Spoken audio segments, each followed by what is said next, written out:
Hey, this is Anney. And Samantha. And welcome to Stuff I Never Told You, production of iHeartRadio.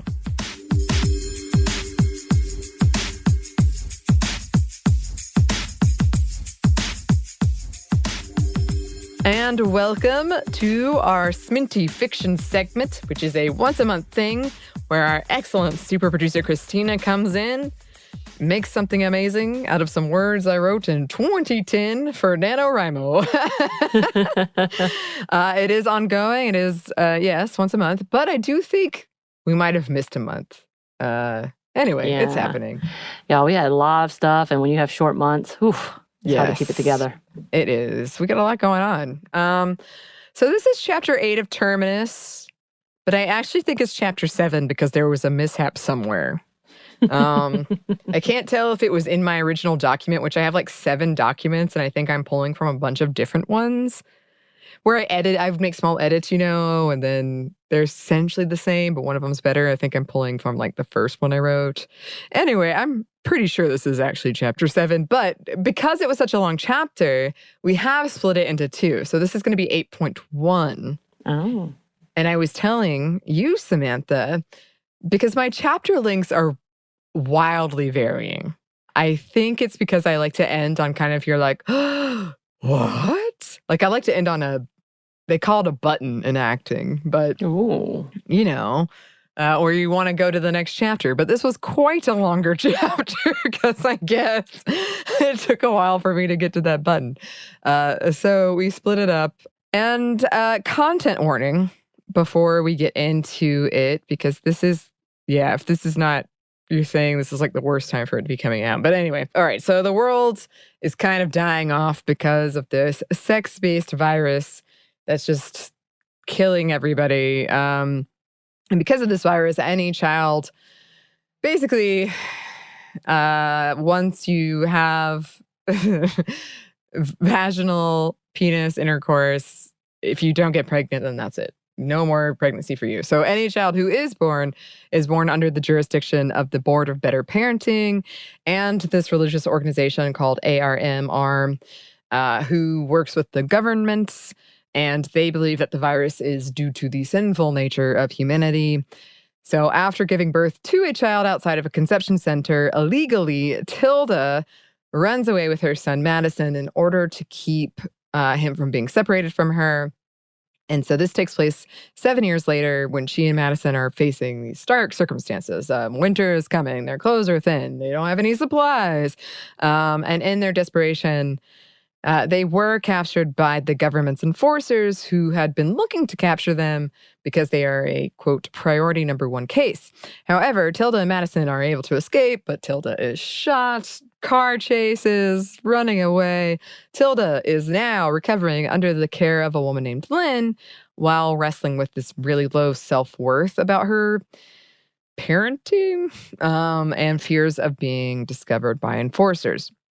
So that's I guess that was the synopsis, not the content warning. The content warning is depression, sadness, loss of child, stigma around sex, internalized ableism around disease. And I also want to say, I wrote this in 2010, and oh my goodness. Oh my goodness. This is so much like The Last of Us, okay? They go to Kansas City! Oh, The Last of Us came out in 2013. But the ideas, they're always out there in the ether. But if you hear a lot of similarities, I swear I wrote this before I ever played The Last of Us. But okay, with all of that out of the way, let us get into chapter 8.1 of Terminus.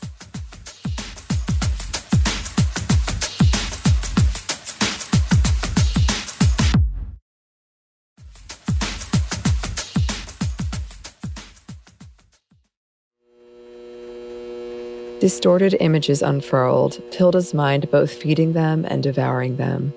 She was writing a word over and over and over again. She didn't know what the word meant, only that she had to keep writing it. Even though her fingers cramped, her wrist ached, her arm heavy like lead. She wanted to stop. The pencil reduced down to the stub, papers crammed with the words she could not read littering the floor, her handwriting growing progressively worse. She wanted to scream, to ask, to know why she was condemned to this word, why she was shackled to something she didn't understand, what it meant, but she had no voice. She sat at a desk, like the one she sat at when she'd been instructed on the dangers of sex, the penalties of intercourse outside of a conception center, and without state approval. The room was barren, hers the only desk, the walls gray, stripped, a scratched blackboard somehow ominous stretching out before her, encompassing her view. Behind her, there was no wall, though she could not see this or turn to verify it.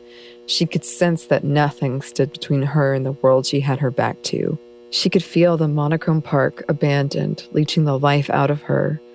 As if through water, she heard a female voice screaming, but she hunched her shoulders in to shield herself from the woman's pain, doing all she could to ignore it. She couldn't face it. She'd rather write this word she didn't understand until her fingers rotted off than to face whatever was happening behind her. But the screaming was getting harder and harder to ignore. Tilda gasped herself awake, her heart pounding. It took a moment for her to remember where she was, waking up warm and comfortable, an alien sensation to her now. But the events of the day came flooding back to her, almost a dream in itself. So much had happened in such a short time. Her eyes did not adjust, so complete was the darkness. She relaxed back into the pillow, jumping again when something moved by her side. Madison curled up against her, the blankets hiding him from view. Tilda released a shaky breath, petting his hair absently, when a flash of light caught her eyes. She whipped her head toward the window, where the edges of wide beams of illumination played with the curtains. The enforcers had found them, just as Tilda knew they would. But despite the fear, the racing of her heart, Tilda found she was too tired to care, and she sank into darkness again. When she next opened her eyes, it was morning, or at least it felt like morning. The sun cast a light made gray by the many clouds in the sky. Her head ached with the intensity of her sleep, like she'd almost drowned in it, gone so deep she nearly passed the point of no return. Groaning aloud, she sat up. Her back popped in protest. She massaged her temples, trying to find strength to get out of bed. The smell of cooking food and cheerful voices convinced her to rally, fighting with the blankets and her footing. She hobbled down the hall, bumps in her hair bouncing from the odd way it dried pressed against the pillow. Madison was laughing when Tilda entered the kitchen. He was assisting Lynn at the stove, the woman helping him stir some batter. Splotches of flour streaked his cheeks and dotted his nose as he regaled Lynn with all the facts he knew about random forest animals. Lynn caught sight of Tilda first and gestured to her with her eyebrows. Madison, who was in the middle of explaining all about wild turkeys, stopped mid-sentence, mouth comically agape as he called Tilda's name and rushed over to her, greeting her with an enthusiastic hug. "We're making pancakes," he told her gleefully as she carted her hand through his hair. That seemed out of the realm of possibility to Tilda, a food that had to be long extinct. At the flabbergasted expression on Tilda's face, Lynn supplied, "They're made with oat and honey. I don't have milk, so we'll have to use water and honey for the syrup as well."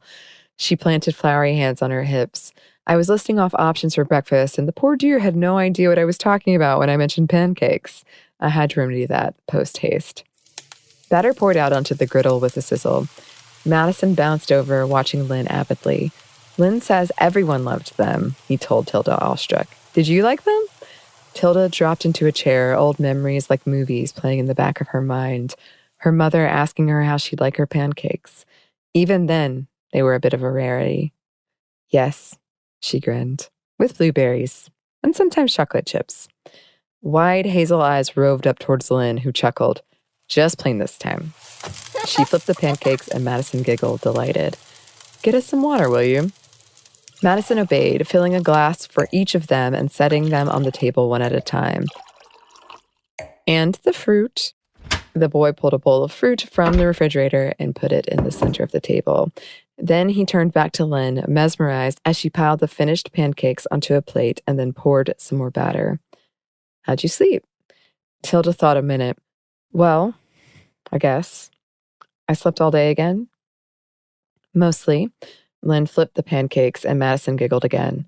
Tilda licked her lips, dredging up foggy memories. "I thought I saw lights." The woman faltered, sliding the second batch of pancakes onto the plate. "Yes." We'll discuss it after breakfast. Tilda addressed Madison. Are you feeling better? Forgot to ask you yesterday. Better, Madison chirped. No more cold. Len got me medicine. Good, Tilda sighed, relieved. You sound better. Len finished up the last of the pancakes and set them on the table, along with some honey. Here we go, she said, scooping 3 onto each plate and putting forks by each setting. Put some honey on them, just a little. She laughed as Madison upended the bottle over the warm and fluffy pancakes. Now take your time, she instructed firmly, mirth in her voice as Madison froze with a heaping forkful of pancake hovering in front of his unhinged jaw. He bit off half instead, his face screwed up in concentration as he tried to savor every second and pick out every flavor. The expression quickly morphed to joy as the taste set in and he bit off the rest, already shoveling up another forkful. His enjoyment of the pancakes amplified Tilda's, the oats making them heartier than she remembered. Not much was said as they ate. Tilda had to pace herself so as not to get sick. At the start of the meal, she'd promised herself to take a sip of water between every bite, but her resolution didn't last. Soon the plates were cleaned, Madison skipping off to the sitting room to read after his help was turned down in cleaning up. For a while, the only sound was the clattering of plates as they were washed and put away. Then Len spoke in a low voice. Enforcers were outside the house last night. Tilda sank into her chair, drained. They have no way of knowing you're here, Len reassured her. The car, Tilda whispered. They found the car. Car? Len repeated. Tilda swallowed. Len took the chair across from her. I stole a car from the enforcers. Len drew back, surprised. I left it in the car wash a few streets down. They knew I was wounded, that I couldn't make it very far. Despair grew with every word she uttered. Her stomach roiled and her delicious pancakes threatened to make a reappearance. The older woman leaned forward, her face soft. Tell me what happened. What I said, Tilda said shakily. We were captured by 2 enforcers. They stopped to get Madison some cold medicine. We escaped and I took the car, but they shot me. We made it here, hit the car, and I collapsed somewhere near your house, apparently. Lynn studied her for a long moment. Tilda, uncomfortable, muttered, We have to leave, Madison and I. They'll find us. No, Lynn disagreed, reaching forward to grasp Tilda's hand. It's no place for children out there. Tilda averted her eyes. I can take care of Madison. Shame welled up in her at the lie. You're just a child yourself, Lynn kept her voice low, not wanting to attract Madison's attention. Tilda, tell me what happened. Tilda opened her mouth to point out she'd already explained. Lynn clarified, I mean, you're much too young to have a child his age, not a state-approved one in a conception center. There was no judgment in the observation. Tilda looked away, opening her mouth and closing it again. Then she shook her head, unable to speak. The sores felt tight on her face. She flexed her hands to keep from scratching them. Lynn seemed to take a moment to gather her thoughts before leaning forward. You can stay here. I can keep you hidden. You'd be safer. A warm bed, warm food, clothes, medicine, a chance for you to teach Madison. He can play with toys, read, do arithmetic. It'd be so much safer for both of you. It all sounded so appealing. Not to worry about the weather, where they were going to sleep that night, where they would get their next meal. But the enforcers would find them. They wouldn't stop until they did. The longer she and Madison stayed, the greater chance they had of being discovered. I can't, she whispered. Though Tilda's declaration was barely audible, Lynn recoiled as though it had been shouted, blinking in surprise. She took a moment and tried a different track, imploring, Think of Madison. He deserves to be safe, to be happy. He's one of the few children we have left to us. Her words felt like a blow, but Tilda didn't back down. The enforcers will keep looking. They won't stop until they find him. Sadness flashed across Lynn's face, something almost calculating following in its wake. Madison could stay. You could leave, draw away the enforcers. Though the words were not said maliciously and obviously cost Lynn a great deal of grief to say them, they still cut Tilda deeply. Leaving Madison was an option she had never even considered, and she supposed on some level that demonstrated what a poor candidate she was to raise him. Keeping Madison safe, even if it meant never seeing him again, was more important than anything. Lynn knew that. So did Tilda. But Tilda wasn't strong enough to make the hard decisions. She never had been, and that's why they were here in the first place. She couldn't let the state take Madison from her, the state that would have found him a loving family that could have provided for him. She was just a dangerously inept substitute for the real thing. She heard herself say, "It's not me they want. They want Madison." "They'll think Madison is with you," Lynn countered. "They won't realize until it's too late. Or you might evade them forever, who knows?" "We both do," Tilda thought, and it lingered between them as if she had spoken it aloud. "You can trust me, I'll keep him safe. They'll never find him here." Tilda could see a shadow of Lynn's past shining through. A woman so excited about a baby that she picked him out coloring books before he was even born, imagining all the things they'd do together and everything she'd teach him, wondering what his favorite color would be, what foods would he like, what games would he play, and what subjects would fascinate him, all the wonderful and terrifying unknown things. Lynn must be envious of Tilda and on some level bitter. That Tilda, a young woman who never planned on a child, who had never sought to have one, and who had little to no parenting skills, had a child, while Lynn did not. Tilda had thought these things herself. They will. They pick up on the little things. Someone will notice that you're picking up more food than normal, or clothes for a child, children's books, toys. People want to believe there's a child around. They'll cling to any sign of one. It will spread, and people will think they're just rumors, but the enforcers will be there, watching when you think you're alone. Silence fell, faint shock registering on Lynn's face. Years of dodging enforcers had made Tilda observant of all the tiny details, small things that could bring everything crashing down around you in an instant. For every incompetent enforcer, there was a deadly one lurking, unseen, in the shadows. On more than one occasion, only some small random event had saved Tilda and Madison from capture, probably more than she knew. In this, she was more experienced than Lynn, and the sureness in her words surprised even herself. She'd never spoken these things aloud, apart from the occasional rules she gave for Madison to follow. It was just a part of her now, habits and safeguards she did without giving them name or conscious thought. "Madison's too curious to keep hidden anyway," Tilda added, a hint of humor in her exhausted voice. Flustered and a tad indignant, Lynn volleyed, "I can handle one child." As if on cue, Madison's voice rang from the sitting room. "What does Savrega mean?" Despite everything, Tilda smiled tiredly, affectionately. "What was that, Mouse?" Again, he tried to pronounce the word, adding an extra syllable the second time. Lynn mouthed to Tilda, "Social studies." Aloud, she said, "Spell it for us, dear." Sovereign.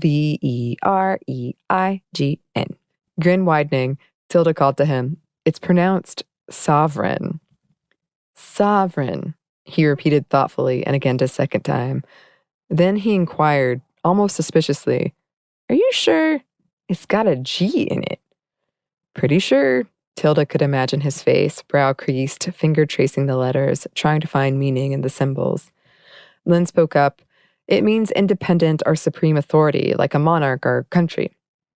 "Oh." There was a pause for a moment, then a more excited, "Oh." The word fell into place. The sentence understood. "Thanks." Both women smiled, but their eyes still carried the burden of his future. Tilda felt in some way she had won, although she couldn't say what or why. "You've done a good job with him."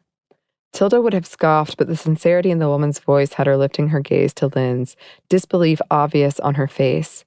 Lynn reached forward and gripped one of Tilda's hands. "You have. He's a bright little boy, an excellent reader. A little on the thin side, as are you, but that's to be expected," she observed lightly. "How long have you been on the run?" Dazedly, the answer came to Tilda. "Almost 6 years." Behind her glasses, Lynn's eyes narrowed and her forehead crinkled. "Madison is 7, yes?" At Tilda's confirming nod, she clarified stiltedly. "You escaped with Madison when he was 1 year old." Scratching her nose self-consciously, Tilda muttered an affirmative. Aghast awe dawned like molasses across Lynn's face. How did you escape? Unaccountably embarrassed by Lynn's scrutiny, Tilda bit her lip, unable to think of something she could say that could cut to the point and make it so she didn't have to say anything else. That was part of her life she avoided thinking about, a fuzzy nightmare that could only hurt on further inspection. Most of the time, it didn't even feel like reality, but a dream she'd had years ago that still lingered in the deepest recesses of her memory. She'd been so young then, impulsive. And for better or worse, here she and Madison were because of it. Regaining her stride, Lynn continued, You can't go on as you have. That's no sort of life. I have no idea how you've carried on this long. Tilda had no response for that.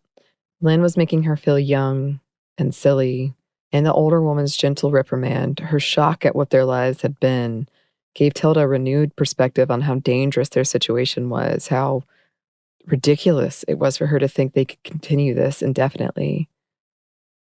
We can't stay here, Tilda reiterated, her voice barely above a whisper. We can't. Lynn opened her mouth to argue further, but Tilda's set face stopped her. There's nothing I can say to change your mind, she tried, resigned. Tilda shook her head, wishing her answer could be different. Lynn straightened, hands splayed on the table. What will you do? A shrug of the shoulders was the only answer Tilda had.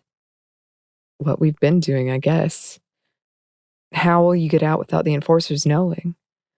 A heavy sigh escaped past Tilda's lips, what she'd done her whole life suddenly insurmountable. At night, we'll stick to dark alleys. Lynn's disapproval of this plan was evident on her face. A tinge sourly, she followed up with, And where will you go if the enforcers don't get you first? We were heading west, Tilda offered flimsily, feeling like an underprepared student under a strict teacher's microscope. I hear there are less enforcers out there, less state officials. Only the one conception center in California. A fierce battle seemed to be waging inside Lynn's mind. With a weary huff, she hung her head, running a frustrated hand through graying hair. Tilda watched her, nonplussed and distracted, already plotting various escape routes.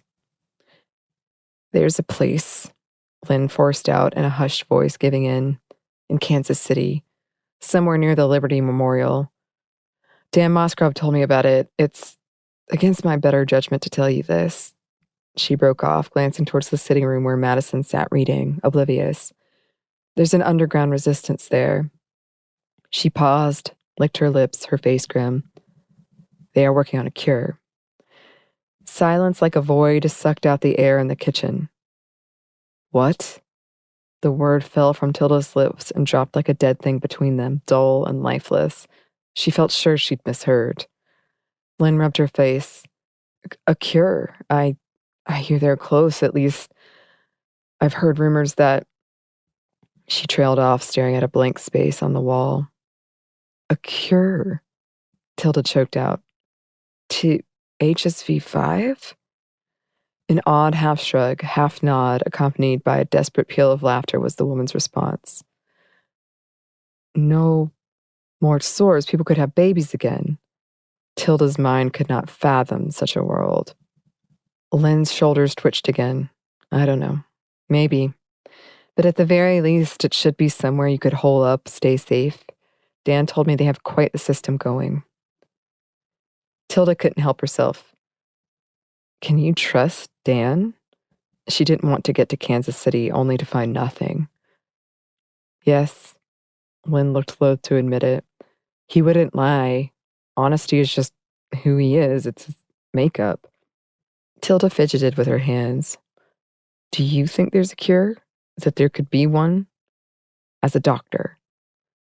It sounded too good to be true, the wishful thinking of a dying race, a lie propagated to give some sense of hope.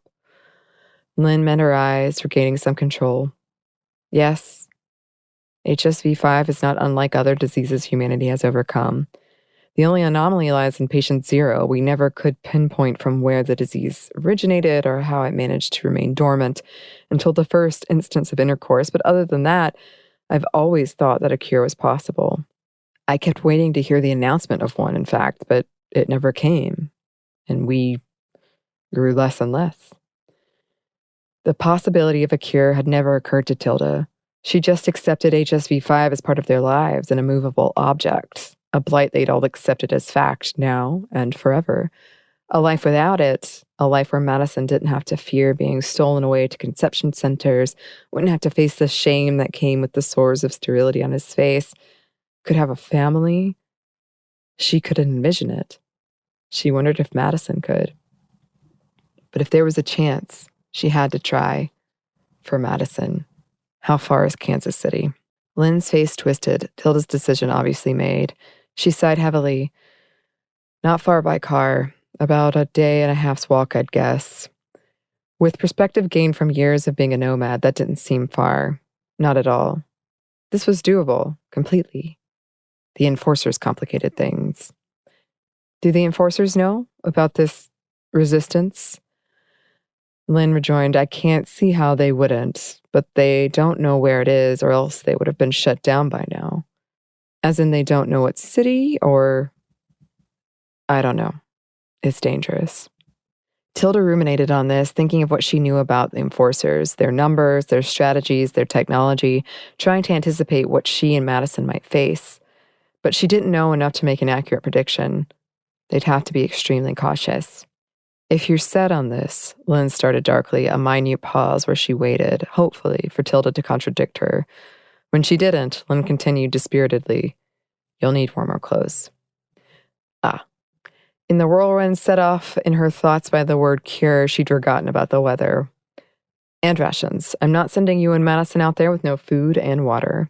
She sat back in her chair, crossing her arms. I wish you weren't going at all. Tilda gave her a half smile, saying delicately, You would have been a great mother, Lynn. Tears glistened in the woman's eyes, a shaking hand pressed to her mouth. You've got the worrying and caring thing down pat. That garnered a watery chuckle from Lynn, her shoulders dissolving into shakes. Tilda didn't know how to offer to comfort her, so she stood witness to all the damage wrought by HSV-5. Families ripped apart, futures obliterated, hopes lost, a race facing slow extermination. So much devastation caused by a mindless virus so small it was invisible to the naked eye. The tears passed, and Lynn visibly pulled herself together. With a snuffle, she asked, When will you leave? Tilda looked out the window, weighing the pros and cons of staying one more night versus taking off once the sun had set. She flexed her leg experimentally, only to find a ghost of her previous pain. Tonight. We'll leave tonight. Lynn sagged. You really should wait one more night. Your leg is still healing. But Tilda shook her head. The longer we stay, the harder it will be to leave. A giggle came from the sitting room. Every year of Lynn's life, every heartbeat carved deeply into her skin, making her look frail. But then she steeled herself. Well, we better start packing then, hadn't we? She got to her feet, more in control now that she had something she could do, striding down the hall and disappearing into a room at the end of it. Tilda considered following her, checking to see if she needed any help, but she sensed Lynn wanted a moment alone to collect herself. Tilda sat, staring vacantly at the wooden table, wanting to put off dealing with what was to come as long as possible, a course of doubt rising now that she'd made her decision. When she finally pulled enough strength, she stood, tiny details of the kitchen jumping out around her. The peeling wallpaper, beige with blue stripes, the countertop chipped in places, wide slatted blinds and flowery drapes on the window over the sink, a spatula painted like a snowman. This was home, these things screamed at her, leaping in her mind's eye. This is what you've been searching for. Why leave?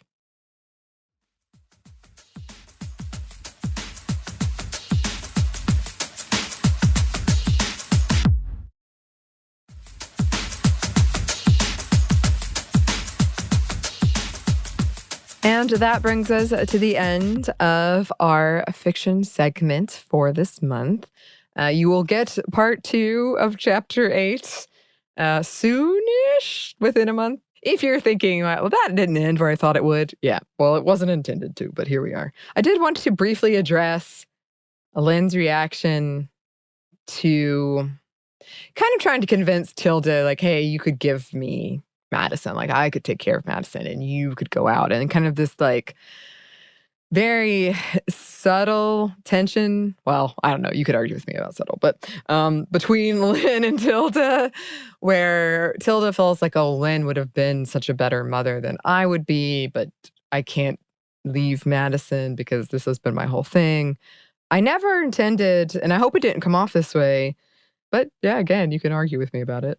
I meant it more to be kind of like two women talking about what was the best option they could take, and much less like a kind of cat fight kind of thing, which I don't think it is. But when I was reading it, I was kind of like, oh, this is kind of more tense than I remember it.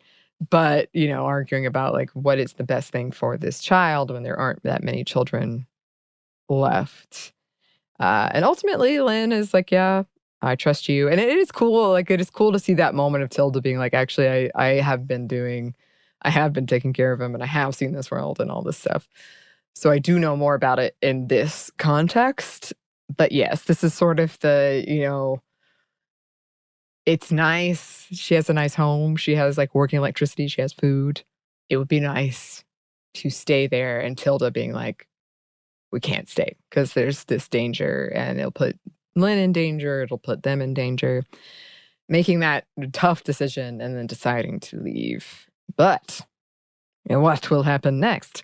We shall see. Boom, boom. Yes. And if you have any theories, I love hearing them.